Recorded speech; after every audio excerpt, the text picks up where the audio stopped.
নমস্কার বন্ধুরা, কেমন আছো তোমরা সবাই? আশা করি ভালোই আছো। আমরাও না খুব ভালো আছি। এই আমি না অনেক দিন এই চ্যানেলটাতে ভিডিও দিইনি। আজকে আবার কি মনে হয়েছে মনে হচ্ছে দিয়েই দিই। আর দেখো, যদি ভিডিওটা ভালো লাগে তাহলে প্লিজ একটা লাইক করে দিও আর সাবস্ক্রাইব করে আমার এই ছোট্ট চ্যানেলটার পাশে থেকো। আশা করি আজকের ভিডিওটা তোমাদের ভালো লাগবে। আর যদি ভালো লাগে তাহলে প্লিজ একটা লাইক আর একটা কমেন্ট কিন্তু করে দিও, ঠিক আছে? আর এটা আমার ছোট্ট একটা গোপাল। দেখো আমার গোপাল, দেখো সোয়েটারটা পরে কি সুন্দর লাগছে না? এই সোয়েটারের কালারটাও কিন্তু খুব সুন্দর। আর এখন না রাত্রিরে রান্না বান্না করার জন্য চলে এসেছি। আজকে না একটু কাঠি বানাবো, যার জন্যে পালকটা দেখো আমি ধুয়ে নিয়ে এসেছি। আর পালকটাতে না অনেক বালি ছিল, সুন্দর করে না ধুতে হয়েছে এটাকে। আর এখন একদম কুচি কুচি করে কেটে নিয়েছি। আর আজকে না একটু বাজরা রুটি বানাবো। আর বাজরা রুটি দিয়ে না সবজি খেতে কিন্তু একদমই ভালো লাগে না। আর একটু ধনিয়া পাতা কুচি করে নিচ্ছি। বাজার রুটির সঙ্গে জানো তো সবজি কিন্তু টেস্টি লাগে না। একটু কারি, তারপর চাটনি, এগুলো হলে ভালো হয়। আর একটু পেঁয়াজ রসুন দেবো এটাতে, যার জন্যে পেঁয়াজ রসুন লঙ্কা আর একটা টমাটার নিয়েছি, এটাকেও না সুন্দর করে কুচি করে নেব।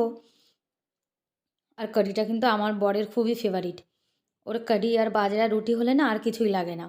আর এখন না বাজরা রুটি খাওয়ার আমার বরের খুব একটা নেশা হয়ে গেছে। বাজরা রুটি না হলে কিন্তু ওনার ভালো লাগে না। এখন না সকাল বিকাল দুই টাইমই কিন্তু খাচ্ছে। এদিকে না বেসনটা আমি সুন্দর করে ছেঁকে নিয়েছি একটু। কি বলো তো, বেসনে দেখবে অনেক সময় কিন্তু ছোটো ছোটো পোকাও থাকে, যার জন্য না আমি একটু সাফ পরিষ্কার করে নিয়েছি। আর এদিকে সকালে যে লস্যিটা এনেছিল সেটা আমি ফ্রিজে রেখে দিয়েছিলাম, সেটা এখন না বেসনের মধ্যে মিলিয়ে নিয়েছি আর একটু জল দিয়ে না পাতলা করে নিয়েছি। আর বেসনের এই টুকরোগুলোকে না একদম পুরো সুন্দর করে এর সঙ্গে মিলিয়ে নিতে হবে। টুকরো টুকরো থাকলে না দেখবে একদম ভালো লাগে না কিন্তু। আর এখন না এগুলো সাইডে রেখে দেবো। সাইডে রেখে দিয়ে তারপর আমি আমার অন্য কাজগুলো করব। কী কাজ বলো তো? চা বানাবো। সকালে না আমি তো লাল চা খাই, আর সন্ধ্যাবেলার টাইমে একটু দুধ চা খাই। আর কি জানো তো, সন্ধ্যাবেলায় একটু দুধ চা না খেলে না আমার যেন একদমই ভালো লাগে না। মানে সন্ধ্যার যে কাজগুলো না সেগুলো এনার্জি পাই না আমি। বলতে পারো আমার একরকম নেশা হয়ে গেছে।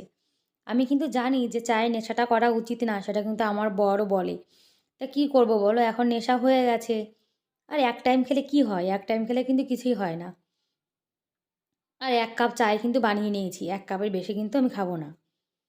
আর একটু রয়ে গেছে, এটুকু না ফেলে দেবো। আর এদিকে লস্যিটা অনেক টক টক হয় তো, যার জন্য একটু লবণ মিলিয়ে দিলাম এর মধ্যে। আর একটু না হলুদ দিয়ে দেবো। হলুদ ছাড়া কিন্তু লস্যিতে একদমই মানে কালার আসে না। আর একটু কাশ্মীরি লাল লঙ্কার গুঁড়ো দিয়েছি। কাঁচা লঙ্কা দেবো তো, ওটাতে কিন্তু খুব ঝাল, এটা শুধু একটু কালারের জন্য দিয়ে দিলাম আমি।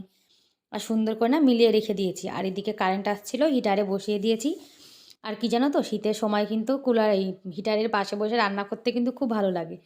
যেমন মাটির উনুনের পাশে বসে রান্না করতে ভালো লাগে, সেরকম এর পাশে একটা গরম গরম মানে তাপ লাগে তো, যার জন্য। আর একটু না আমি এর মধ্যে জিরে ফোড়ন দিয়ে দিয়েছি। আর যে পেঁয়াজ রসুনটা কুচিয়ে রেখেছিলাম, সেই পেঁয়াজ রসুনটা না এর মধ্যে দিয়ে দেবো। আর এই কারি বানানোটা না আমি এখানের মহিলাদের কাছ থেকে না শিখেছি। আগে আমি কিন্তু এগুলো একদমই বানাতে পারতাম না, কেননা আমাদের বাঙালিরা দেখবে এসব কিন্তু একদমই খায় না। আর বাঙালিরা তো সবাই ভাতই খায়, আর ভাতের সঙ্গে কি এগুলো ভালো লাগে বলো? আর এগুলো না রুটির সঙ্গে খেতে কিন্তু খুব ভালো লাগে, বিশেষ করে বাজরা রুটির সঙ্গে। আর টমাটোর না ভালো করে একটুর সঙ্গে মিলিয়ে নেব, মানে টমাটোরের যে কাঁচা গন্ধটা না সেটা কিন্তু থাকবে না। আর টমাটোরের মধ্যে দেখবে একটু লবণ না দিলে কিন্তু টমাটোটা একদমই গলতে চায় না। আর এসব খাবার কিন্তু আমাদের বাঙালিরা পছন্দই করে না, তাই না? আর কি বলো তো, আমরা এখানে থাকি তো, যার জন্য এখানের খাওয়াগুলো কিন্তু আমরা শিখে গেছি। এখন যেখানে থাকতে হয় সেরকম তো খেতেই হয়, তাই না? আর পালকের টুকরোটা দিয়েও না একটু ভালো করে সঙ্গে মিলিয়ে নেবো একটু। আর এখানে লোক জানো তো, কারির সঙ্গে কিন্তু অনেকে ভাতও খায়। কারি দিয়ে আর ভাত দিয়ে মিলিয়ে খেয়ে নেয় এখানে। তা আমাদের না কারির সঙ্গে ভাত একদম ভালো লাগে না, যার জন্য দেখো একটু বাজার রুটি বানাবো আজকে। আর লস্যিটা না দেওয়ার সঙ্গে সঙ্গে এরকম নাড়াতে থাকতে হবে, জানো তো। যদি নাড়ানোটা ছেড়ে দিই না তাহলে এটা কিন্তু ফেটে যাবে। যেমন দুধ ফেটে গেলে যেমন হয়ে যায় না ছানা ছানা মতন, এটা কিন্তু তেমন হয়ে যাবে, তখন একদম ভালো লাগবে না। আর যখন এরকম ফুটে আসবে তখন নাড়ানোটা বন্ধ করলে কিছুই হয় না। তবুও মাঝখানে মাঝখানে একটু নাড়াতে হয়, তা না হলে না নিচে লেগে যায়। আর যে ধনিয়া পাতাটা কুচি করে রেখেছিলাম সেটাও না দিয়ে দিয়েছি। আর দেখো এইটুকুই হয়েছে। এটা আমরা দুজন খাবো, তারপর একটু থাকবে। একটু না হালকা গাঢ় গাঢ় করেছি, একদম পাতলা হলে না আবার ভালো লাগে না। আর এখন জানো তো 8:30 বাজে। আর রাত্তিরে খাবার দাবার আমরা খেয়ে নেবো। আর আমার ছেলে না অনেক আগে কিন্তু খেয়ে নিয়েছে। ও সকাল রাত্তিরে একটু মানে দুপুরের একটু সবজি ছিল সেটা দিয়ে ভাত খেয়ে নিয়েছে ও। ও ভাজা রুটিটা না খেতে চায় না। আগে ছোট ছিল যখন তখন খেত। আর এখন বড় হয়ে না একদমই খায় না। আর আমরা দুজন এখন খেয়ে নেব। দেখো আমি না উনুনে বানিয়েছি ভাজা রুটিটা।